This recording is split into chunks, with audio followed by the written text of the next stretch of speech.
Hello, my friends. It is Tuesday, the 29th of April, and I've got Wajahat Ali joining me today. Our conversation begins at about 24 minutes into today's show. But first, I've got your headlines and clips, so let's do it.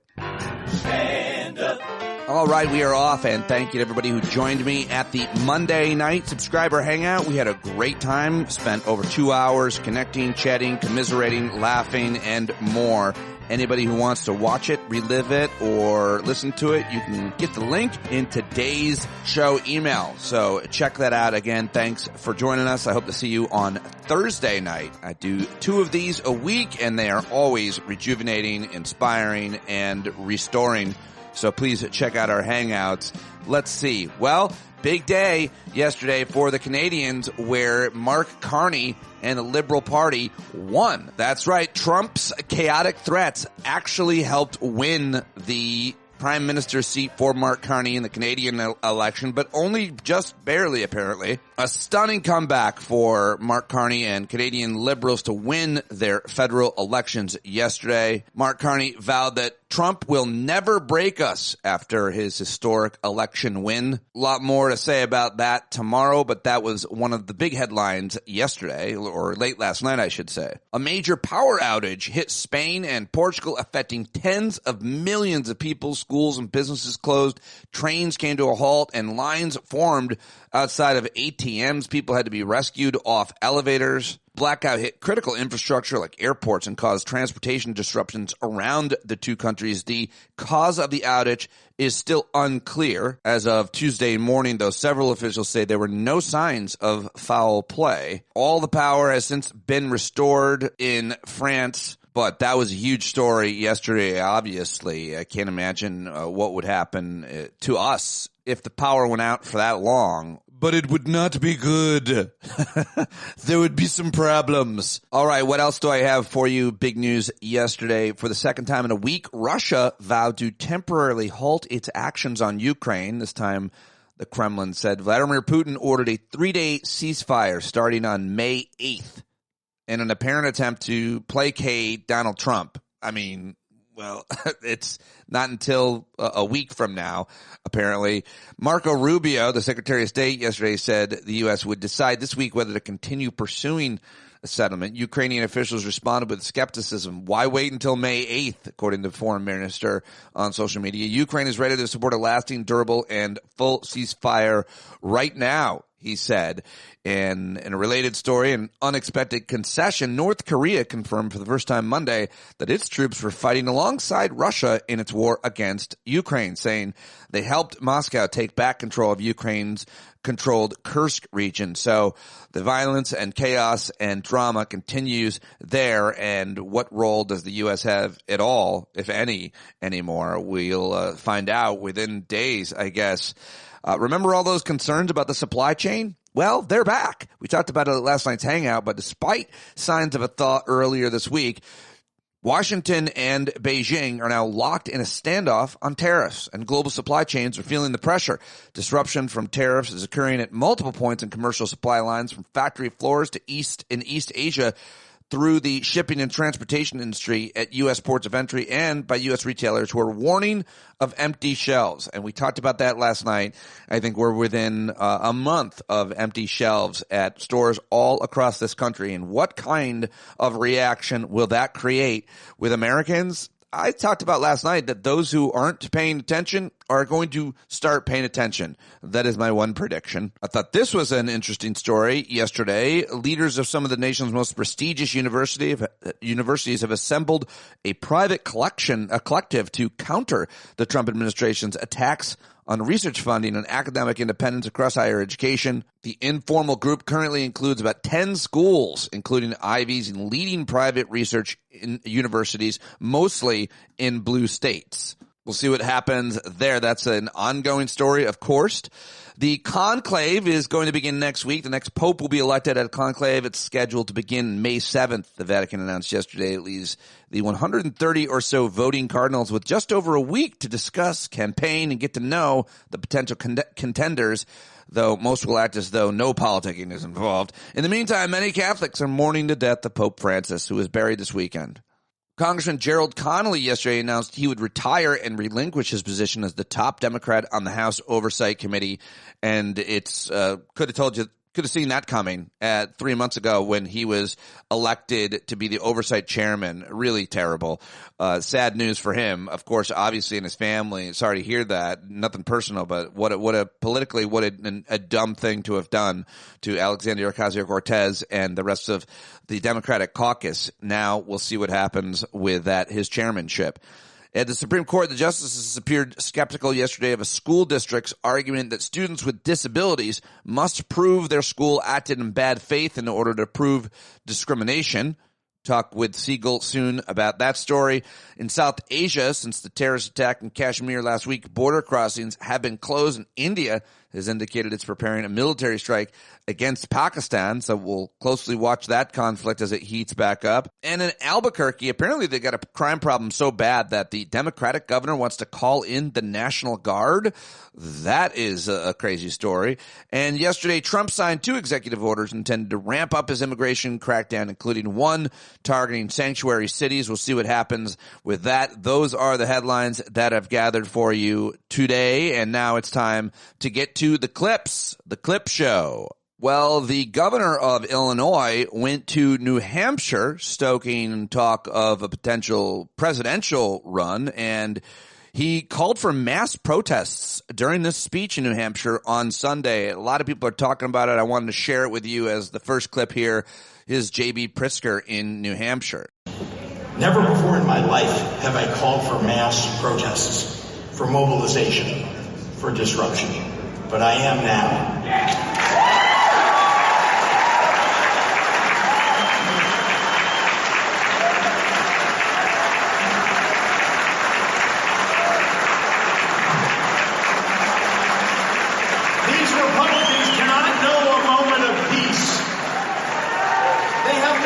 That we will fight their cruelty with every megaphone and microphone that we have. We must castigate them on the soapbox and then punish them at the ballot box.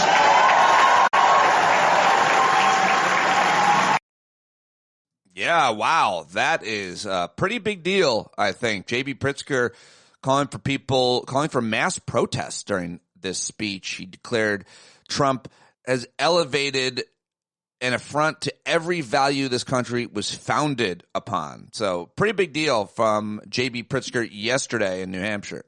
Now let's go to the Treasury Secretary, Scott Bessent, who should not be out there. He should not be talking on any television stations or interviews or speeches. The guy has absolutely no charisma or personality. He's very robotic. He's very meek. He's very strange seeming.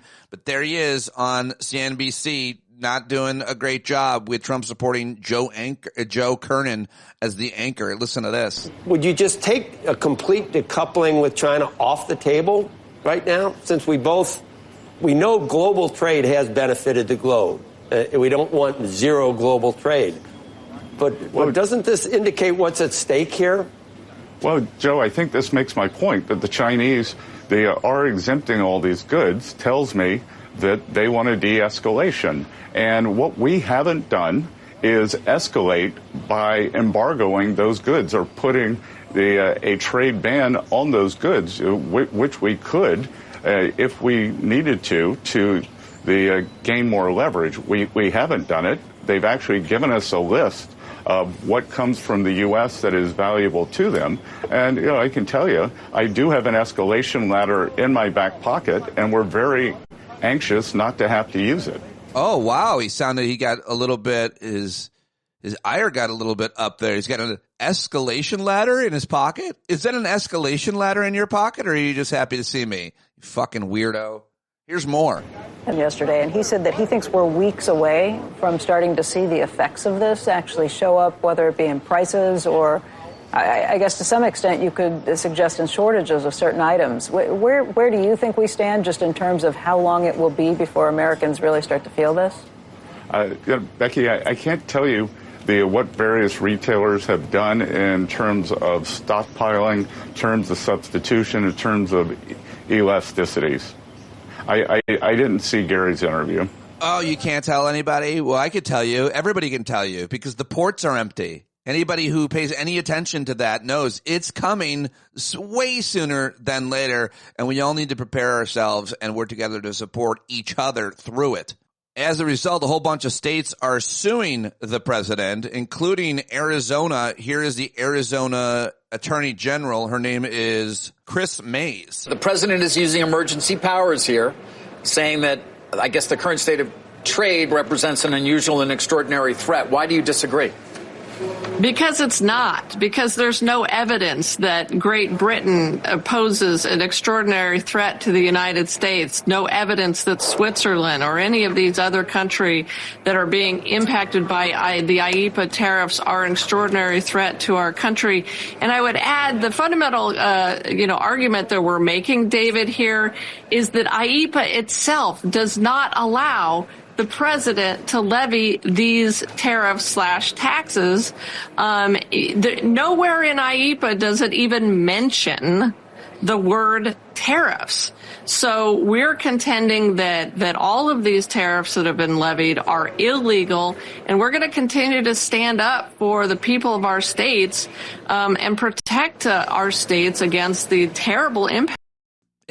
Sorry, I cut her off. Yeah, how about that from the Attorney General of Arizona, along with several other states suing the president. Now let's head over to Fox News, where Karl Rove had no good signs, no good metrics for Trump. He had his little whiteboard out, and I'll play you about 2 minutes from the anchor and Karl Rove, because I think it's important when these Republican and right-wing, even if they were never Trumpers, didn't support Trump, I think it's important when something like this airs on Fox News. Plus, it's just insightful. Here is a boring-sounding, important minute or so. He came into office promising to secure the border and lower prices for Americans. But as President Trump gets set to mark 100 days in office on Wednesday, a new Fox News poll finds voters delivering a mixed verdict on his handling of those key issues so far.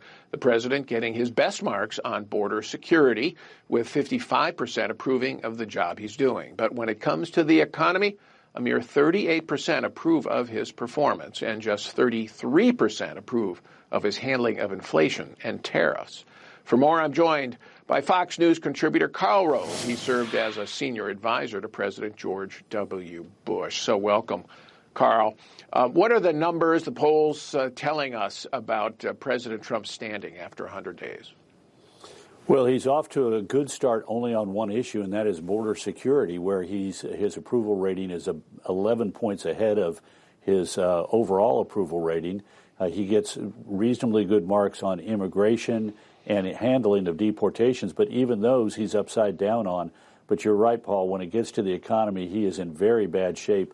And it's not only that he's in the short term in bad shape, there's also evidence in the poll that no matter, even if he gets his way on certain things like tariffs, that he's not good in the long run. Take a look at this. Trump policies. Today, will it help the economy? 32% say yes. Will it hurt the economy, his policies? 54% say no. 10% no difference. In the long run, will it help the country? 40%.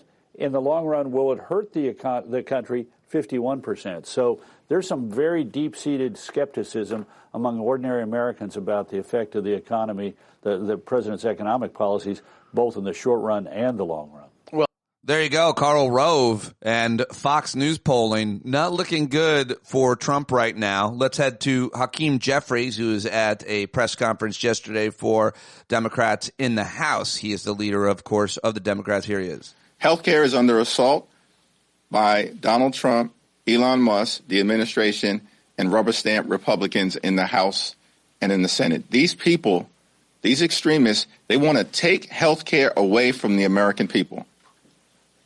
And they know that their constituents aren't here for it, which is why Republicans have been on the run during the last 2 weeks during the district work period.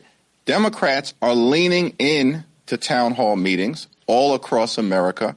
Republicans are running away from them.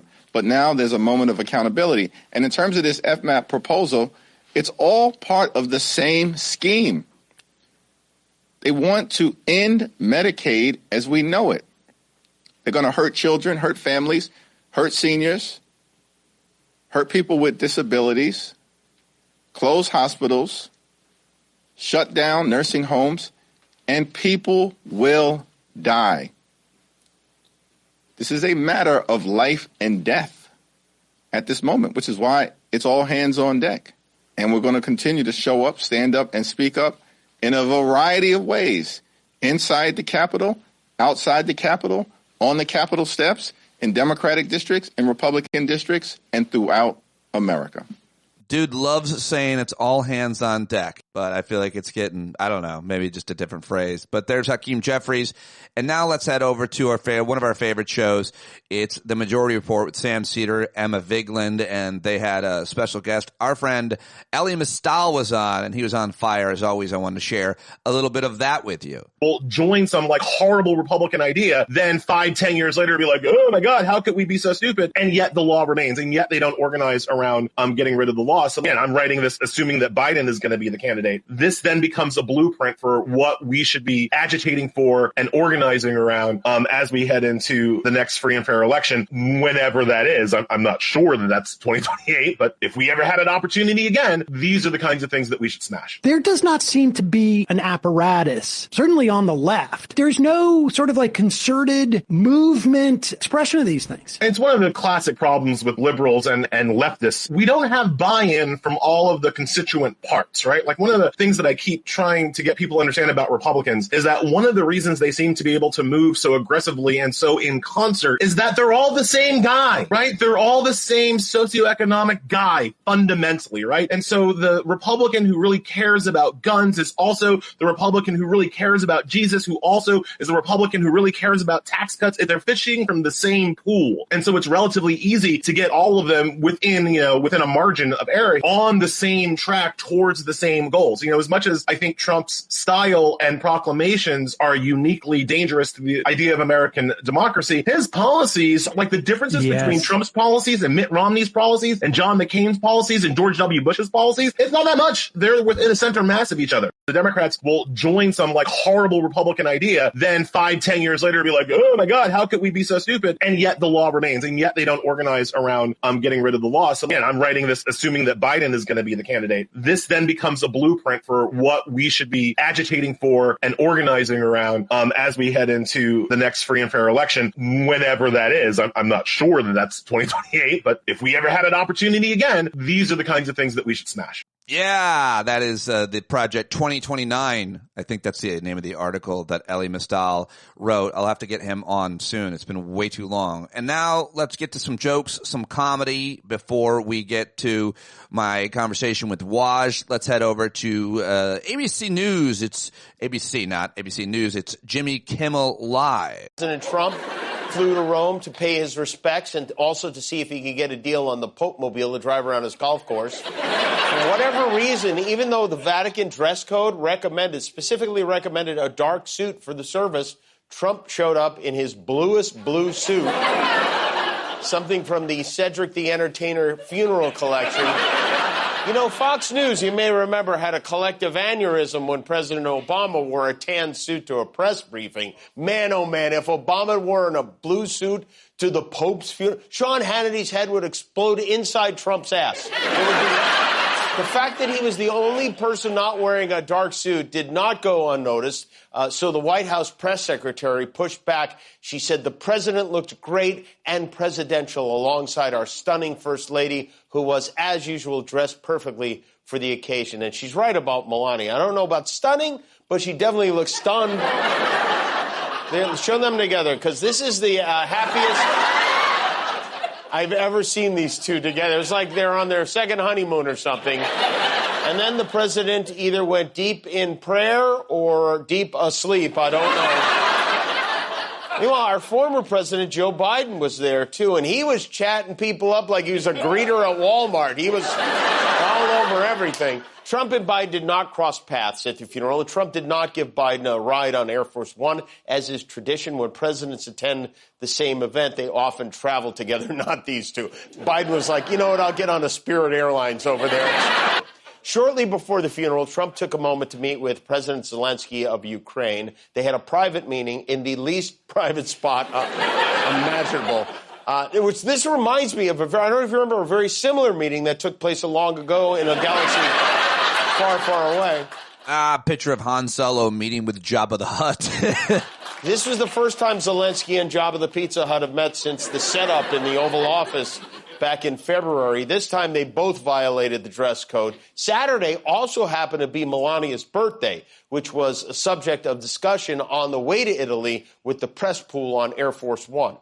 All right, I'm going to jump in here just to say what you're about to hear. I hadn't seen anywhere else, but a reporter, a kind reporter, someone who clearly supports Trump, asked him a really easy question about his wife's birthday, Melania's birthday, and he has no idea. This is crazy. I hadn't seen this anywhere. Back to Kimmel, though. What's on tap for Melania's birthday? Oh, she's going to have a great birthday. She's got a working birthday. She's up front. I should send her back. You want to have somebody answer a question? I'll send her back into the lion's pit. Susie, let's send Melania back to the lion's pit. I like that he doesn't even know where she is on a plane. They're on a private plane. Somehow he can't find her. And it's not a lion's pit, it's a lion's den. Viper pit, lion's den. You'd think someone who lies that much would know more about lions. But everything he says is wrong. But I will say he more than makes up for it with husbandship. And now here's more. Another question from Air Force One, which I think is so weird and bizarre. Back to Kimmel. Are you taking Mrs. Trump to dinner, or have you had time to get her a present? You've been very busy. Oh, hold on. Let's stop it right there, because do we think that Donald Trump is A, taking Melania to dinner, and B, did he get her a gift for her birthday? All right, let's find out. I'll take her for dinner on the Boeing. I'll take her for dinner on Air Force One. I'm in that much time to let presidents know. We've been pretty busy. But it's working out. Things are working out very well. And people are starting to understand how good tariffs are for us. So the answer is no and no. But nice work slipping the tariffs in there. They're having dinner on the plane. Well, what woman wouldn't want to celebrate her birthday in Italy with airplane food, watching her husband wolf down a 30-piece McNuggets and a liter of Diet Coke? All right, there you go. Enough. Thank you, Jimmy Kimmel. That was awesome, I thought. He thought it was always very funny. And now it's time to get to the very funny, the very brilliant, and the never boring Wajahat Ali, everybody. He is a author, a commentator, recovering attorney, former TV host, a speaker, a dad of 3 kids. He's a great friend of mine. You should follow and support him on Substack at The Left Hook. Watch him on YouTube on Democracy-ish with DAnielle Moodie, as well as on the Zeteo channel where he co-hosts the show, and support him on all the social media. Get his book. That's it. Those are the plugs, and all of it is connected in links in the show notes, so go check out Waj and support him. And if you're a supporter of mine, you'll get a heads up whenever I'm going live on YouTube, which is what I did with Waj yesterday at 1 p.m. You can watch our conversation at the YouTube channel, which I hope you'll subscribe to, youtube.com/standupwithpete. Let's do it right now with Waj. All right. Are we live? I don't know how it works. You just came out of your live with DAnielle Moodie, Democracy-ish. Man, you two are so good together. If people aren't watching live or subscribing to all of both your Substacks and your YouTubes and that show, I'm super jealous that she gets to be with you so much. I'm very jealous that I'm not her. I'm jealous that you were fancy schmancy and got to mingle with all these pro-democracy people at the Army-Navy Country Club. You got fancy. The Army-Navy Country Club in Arlington, Virginia. Don't you live somewhere near there? And I think I live 15, 20 minutes away, but I'm brown. They don't invite me. Oh, it was the whitest. So I walk in and I read the little chart or whatever. You have to be a commissioned officer for at least 2 years, whether active duty or retired, a veteran, to get membership. And then it's like $10,000. And so it was a bunch of families. And $10,000 like annual or just once?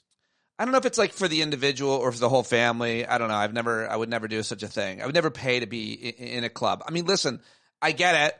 It looks fun. You make a lot of friends. Your kids are there. It's a safe space, blah, blah, blah. But man, yes, it was pretty white. And I walked through the bar of the country club before I went to the event, which was just hosted there. And it was just a bunch of, white guys at the bar, golfers, tennis players that were former or active duty military. It was a real treat. And how'd they make so much money? That's good money. But, especially in the private. The military? You don't make that much money in the military. So they must be like elected officials or people who probably then. If you're a commissioned officer for even 2 years, much less 10, the job you're getting in the private sector. Do I have to tell you this? So you get paid. It's an amazing resume thing to work in the private sector, especially as a white, especially as a brown, actually. You've been vetted. As a brown or rare brown? You know, because the black Were there and any browns. Did you see any browns? Not that were members. But so the Browns were handing you the drinks. The event was to raise money for a great organization, veteran homelessness, and also they honored. You know, every time there's a fundraiser, because I've hosted a lot of these. I don't know if do you host fundraisers? I get asked to speak at a lot of fundraisers and raise money sometimes. So it's always an interesting thing because it's a lot of usually wealthy people in a room, some special room, and they always have a gimmick, like someone performing, something to sell the tickets. So they honored Harry Dunn, Aquilina Ganell, Daniel Hodges, and Michael Fanone, and Glenn. Great. Yeah, so that was the gimmick. De Niro did a video. It was fun, but I want to talk to you. I'm happy to see you. So were you there for entertainment? You're like, hello, my baby. Hello, my honey. Hello, my sweet sunshine gal. They're like, are you a cop? Were you beaten up also? Yeah, I went out there and I go, hey, fellas, we've got something to there's a lot of homeless veterans here tonight, see? See, what was the last time you stepped over a homeless veteran? Stepping over homeless veterans in the street, that's the problem, see? Yeah, it was fun. It was There's good. a top hat. Yeah, see, my name's Pete Dominic. Yeah.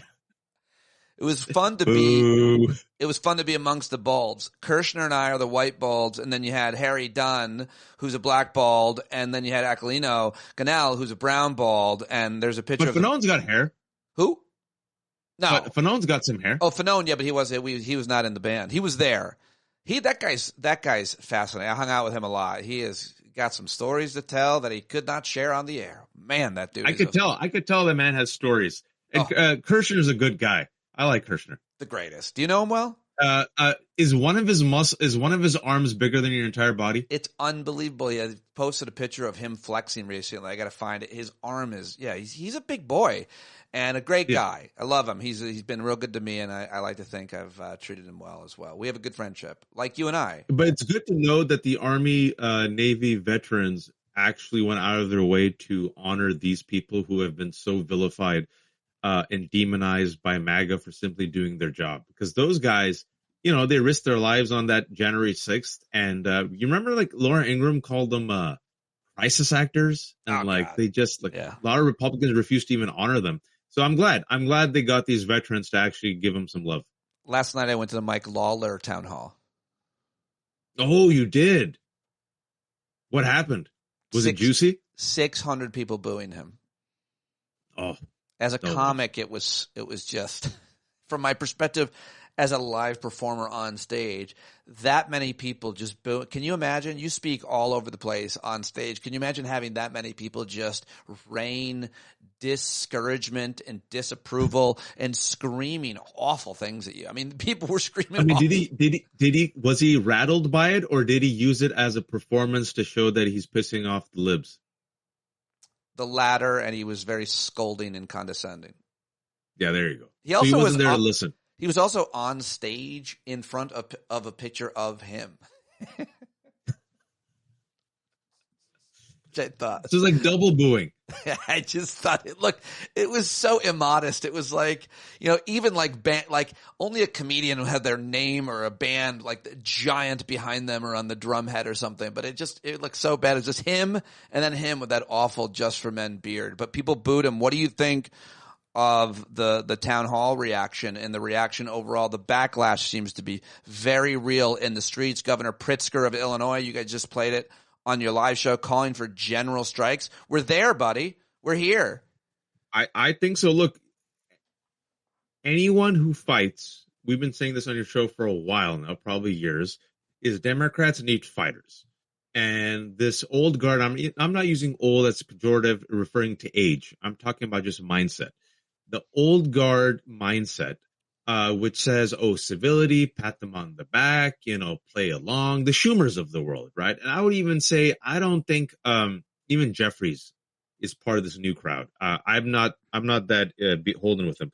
But you need a new breed of fighter that is willing to recognize the moment and call it out for what it is. And so Pritzker, who's a billionaire, but actions speak louder than words. The fact that this guy's been on, he took it to El Salvador last week. He's like, all right, you're going to kidnap immigrants? Fine. We're going to boycott El Salvador. And then today, I'm sure you saw that Washington Post article that came out that said his speech calling for that general strike and saying, what did he say about Republicans? We have to challenge them everywhere they are, or something like that. He actually used some good words. Challenging them on the soapbox and at the ballot box. There you go. Yeah, they're saying, hey, he's setting himself up for 2028. Chris Van Hollen, senator, the only Democrat who went to El Salvador, the only one at great risk to himself. He got proof of life of Kilmar Garcia, and then media followed that story. And then over 2 weeks, Kilmar Garcia, Donald Trump is now negative 21 on this issue, right? And as of this week, his one strong suit, immigration, is now also in the negative. So it just shows you, Pete, if there are some Democrats who stand up and fight, and some media covers that story, very quickly Americans are like, wait. We thought you were kidnapping and deporting all the rapists and criminals. Why are you kidnapping and deporting citizen children with cancer? Why are you deporting Kilmar Garcia? Why are you deporting that gay hairdresser who had a tattoo?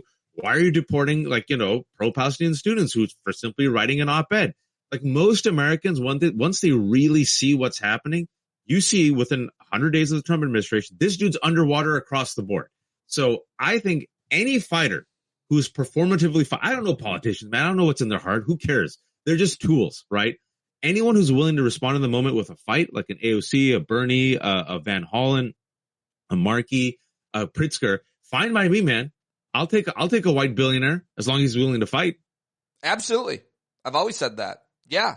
I mean, many of these white billionaires donate to organizations. Soros has always been criticized, but the dude is definitely donating to organizations that would help humanity and support democracy and would put more taxes on people like him. He doesn't personally benefit. There's a lot of wealthy people that donate to organizations that don't necessarily benefit them directly. That's a certain kind of human being that generally progressive and liberals identify as. But what do you make of what is happening with all of these court injunctions? Do you feel good about how the courts, I'm going to say, seem to be holding up a record amount of decisions? I mean, he just keeps signing executive orders. He thinks they're legislation, and a lot of Americans believe they're legislation as well. We need to dumb down the conversation sometimes.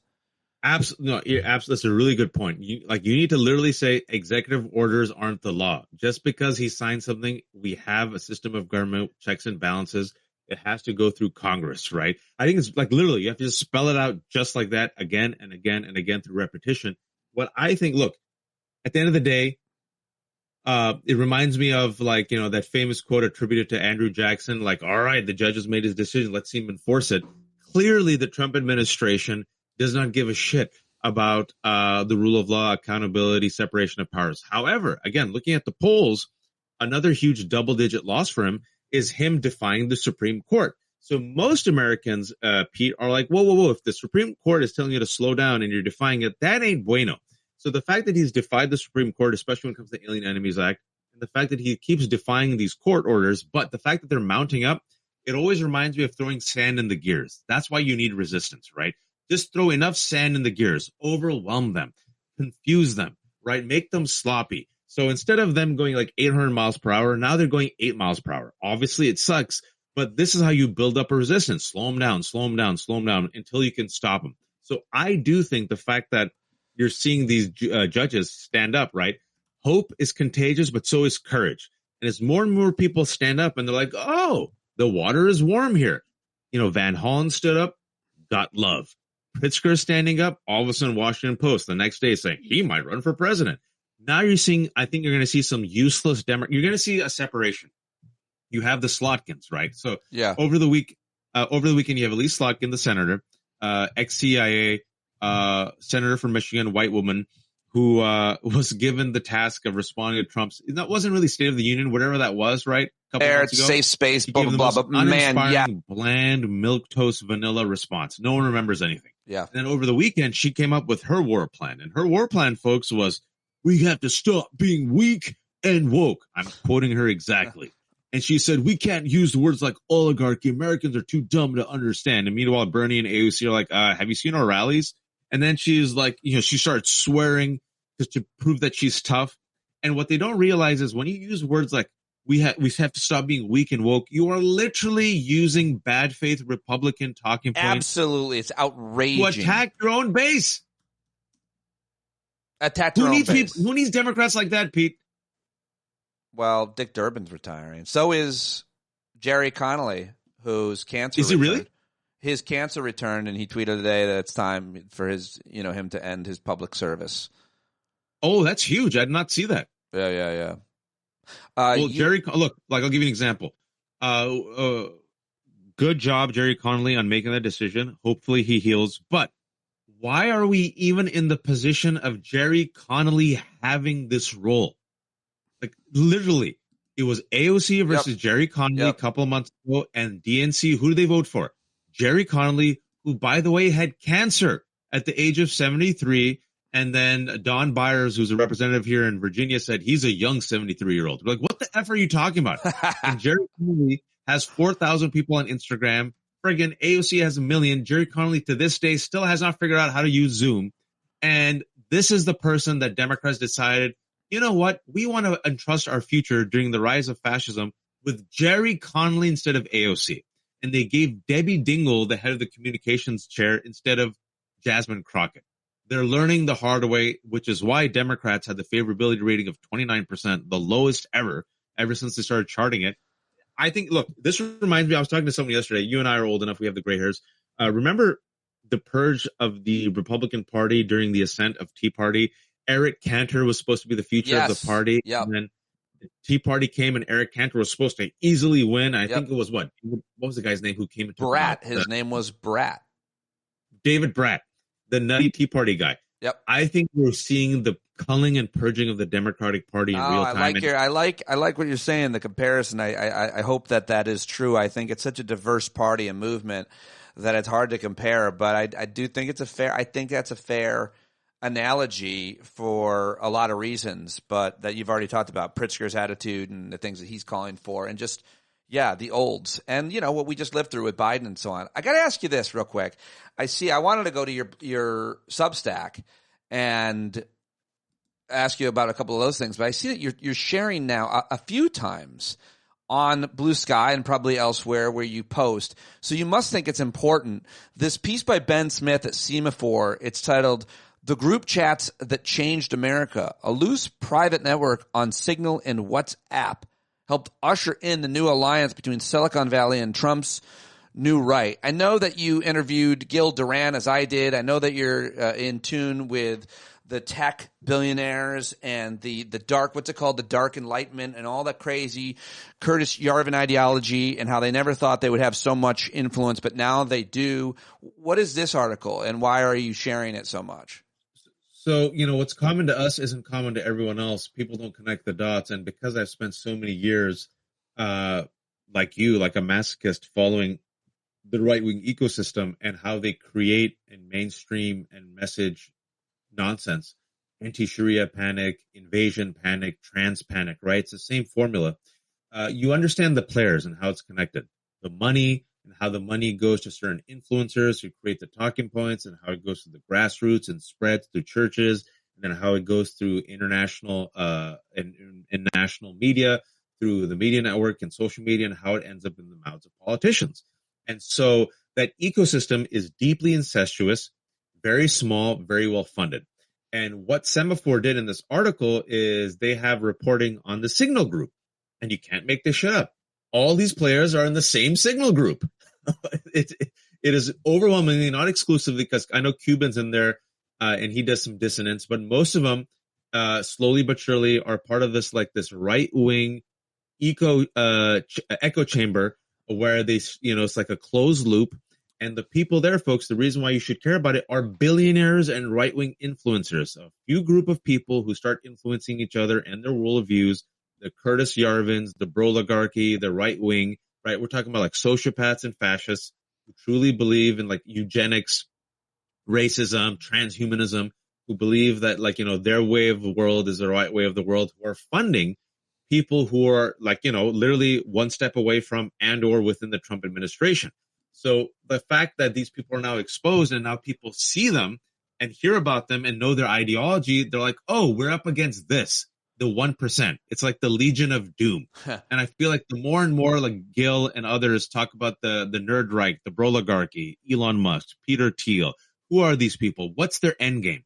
The more and more people are like, holy shit, these people are sociopaths. Oh, this explains why. Gutting regulations, going after NIH, going after vaccines, right? The eugenics, the racism, connecting the dots. What's common to us isn't common to everyone else. But I feel like slowly but surely people realize, oh, oligarchy, broligarchy, Musk, I get it. That's why I want them to like, it's an article that, because if you and I say it, we sound like nutty. We're like, oh, it's all conspiracy. It isn't. It's like literally Elon Musk, the richest man on earth, spent $300 million to be like the vice president. You're seeing it in real time. And this is an ideology, and these are his billionaire buddies who are friggin' nuts. What's crazy about it is that it creates a real problem for the Trump administration and the MAGA movement, because those guys are absolutely at odds with a whole bunch of other captains of industry, capitalist bosses, and so on. The tariffs are not good for, Elon Musk, you're watching this war within the movement, and this divide, this split is so important. I don't know how to articulate how important it is, but it's clearly, this splinter is clearly going to continue to create problems. And also, Waj, I heard Gary Cohn articulately from Trump One on Face the Nation, basically detail what's about to happen in the next 4 weeks vis-a-vis China. Like, you talked about the approval ratings first. So my last question is to you. In the next 3 or 4 weeks, people are going to see at stores a lot of problems, higher prices, or maybe things not being there. That's the prediction. Maybe it's wrong. But if it's not 4 weeks, it's going to probably be 6 weeks. Maybe something could change, but it seems that is definitely going to be the case given the trade war that we are now in with the Chinese, who can take it a lot longer and deeper than we can. That was not a metaphor for sex, but I think they can take it longer and deeper. Take it deeper and longer. We'll outlast. Never get into a sex war with China.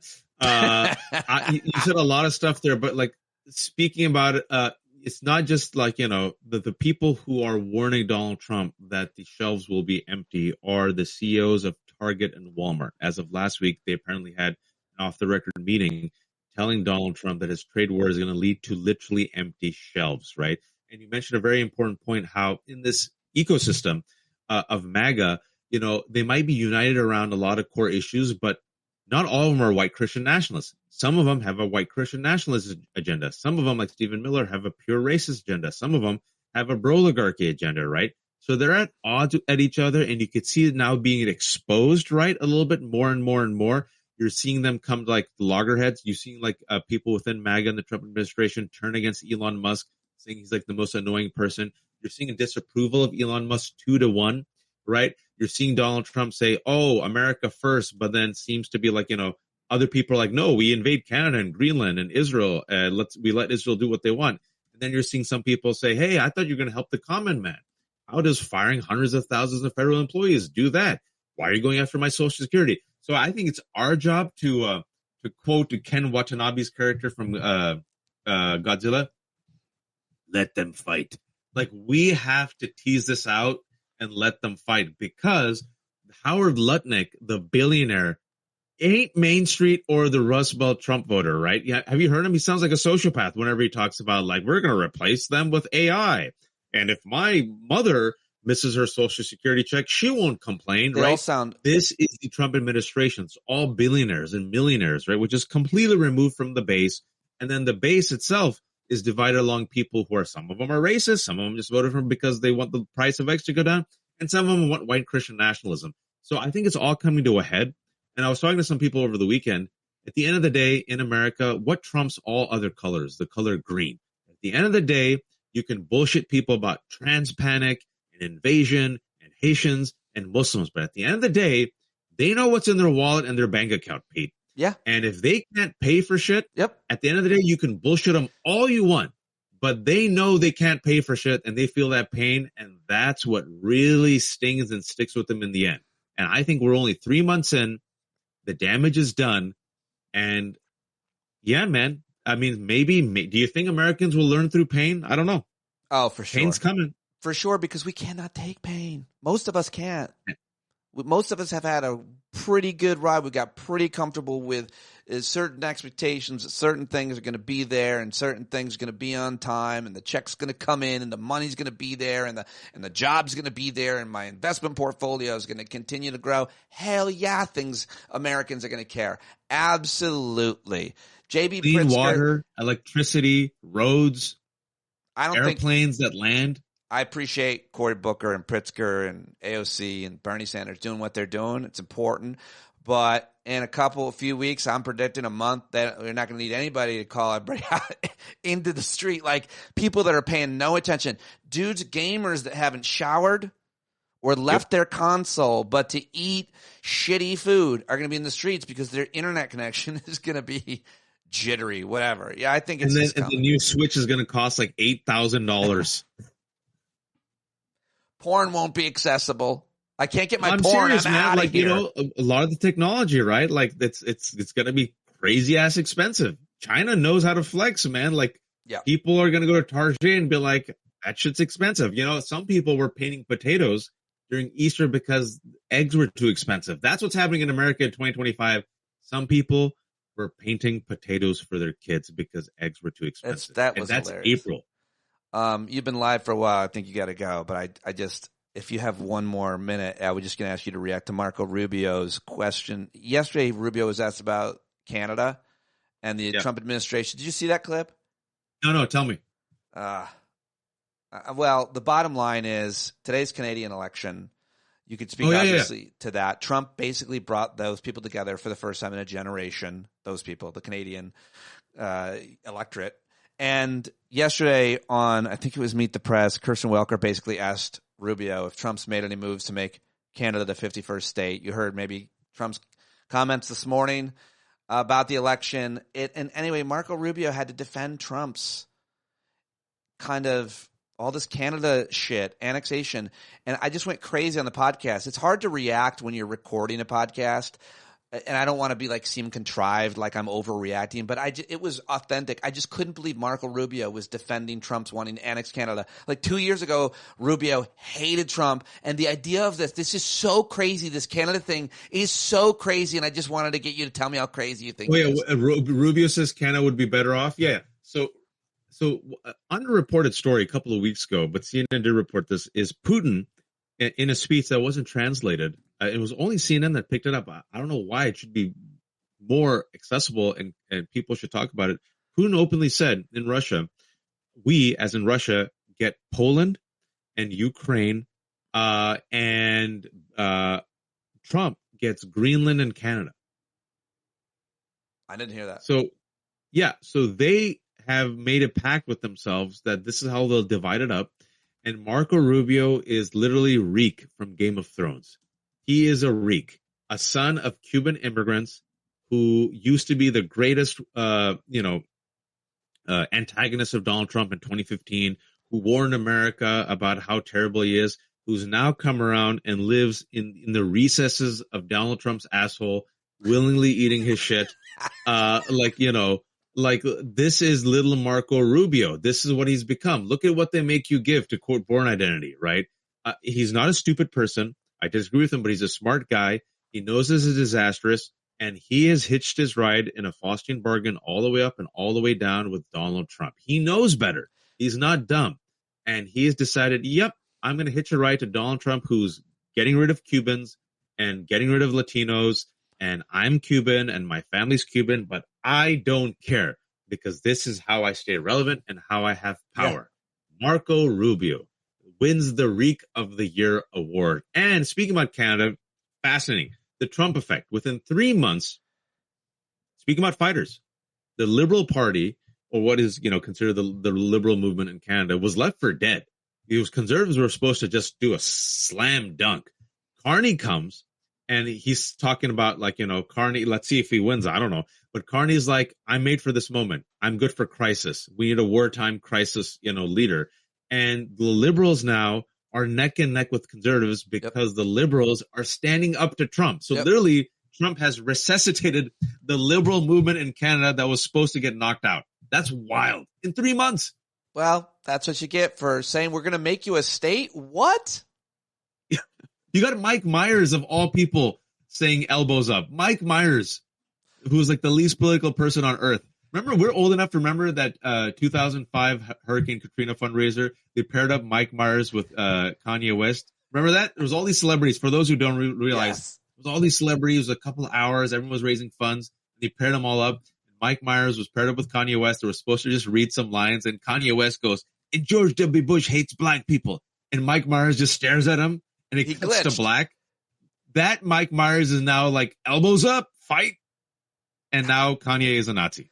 Warbalot, you're the greatest. You're the greatest. I said before you came on, I was watching you live with your partner DAnielle on Democracy-ish. And again, everybody should go subscribe to Waj and DAnielle on Substack and YouTube. You guys are going to be live on Substack tomorrow. Big Substacker if you're not subscribed to him. But I said before you joined me, I go, if Waj quotes from Godzilla and Good Will Hunting, Born Identity, I said, if he quotes from both Godzilla and Born Identity, I will get day drunk. So you've earned it. I know you don't drink, but I mean, you've just flipped the switch. So I drank chai. Love you, buddy. Thank you very, very much. I'm learning a lot from reading your stuff at Substack. And as always, we got to get you on Substack and YouTube. You could get like much more access and money and audience. I'm on YouTube with you right now, and we had dozens watching. It was similar to your audience with Heather Cox Richardson. Get Heather Cox. For some reason, Heather Cox likes it. Oh, you got comments. Hey, I had no idea people were watching. Can you never, ever again say, get Heather Cox? I think. I said Heather Cox. Get Heather Cox. Get her some cucks to talk to. I had no idea there were people watching. I'm so used to this being recorded. I'm so glad I didn't say and do anything too crazy. Hey, everyone. This is great. So we got to get Pete on Substack because it'll help him get more money, and then he can use the same content across all the streams. I'm trying so hard to do it all. I don't know how you're able to do it all with 3 kids. So I'm impressed. I have no social life. Oh, that's why, because I have so many friends. That's why I'm behind on this. If you were invited to the White House Correspondents' Dinner over the weekend, would you have gone? Hell yes. I went to 5 of them and had a riot, and all of the criticisms are 1,000% accurate, and I would still go. I love that. That's a really honest answer. Yeah, I think all the How about the party? The UTA party on Friday night. I'm principled in about 1,000 other better ways than that I fucking went to this party or not. Like, what? I would be connecting with people. I would be platforming myself 1 billion times more. I'd be networking. That's not the place to take the stand. Is a gathering of self-important journalists. No, I would make fun of them. No.